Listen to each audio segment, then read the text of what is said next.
আসসালামু আলাইকুম সবাইকে। একবার একজন শিক্ষক ছাত্রদেরকে কিছু বেলুন দিলেন, বেলুনগুলো ফুলাতে বললেন।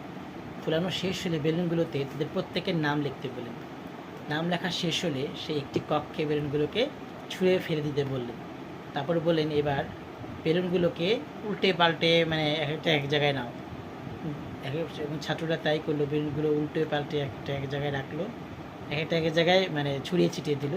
তারপর বলল, এবার তোমাদের নিজের নামে যেই নামটা লিখেছিলে বেলুনের উপর, সেই বেলুনটি খুঁজে বের করো। তো এখানে ছাত্রদের অনেক সময় লাগছিল নিজের নামটা খুঁজে বের করতে। তখন শিক্ষক বললেন, ঠিক আছে, এবার তোমরা যে বেলুনটা হাতে নিবে এবং ওই বেলুনে যার নাম থাকবে ঠিক তার কাছে বেলুনটা দিয়ে দিবে। তো দেখা গেল 1 মিনিটের আগেই সেই বেলুনটি যে যার মালিকের কাছে চলে গেল।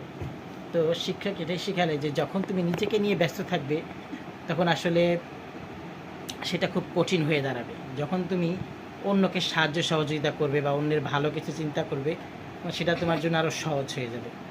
আসলে প্রতি মুহূর্তে শিক্ষকরা আমাদের অনেক কিছু শেখান, সেটা হয়তো পরবর্তী জীবনে, আমাদের বাস্তব জীবনে খুব কাজে লাগে। স্কুল জীবনের এই ছোটো ছোটো মুহূর্তগুলো আসলে আমরা হয়তো ওই সময় বুঝতে পারি না, বাট স্কুলের গণ্ডি পেরিয়ে যখন আমাদের বয়স হয়ে যায়, যখন অনেক কিছু আমরা বুঝতে শিখি, তখন আসলে সেই শিক্ষাগুলোই আমাদের খুব কাজে লাগে। ধন্যবাদ সবাইকে। আপনারাও এভাবে অপরকে সহযোগিতা করার চেষ্টা করবেন। ধন্যবাদ।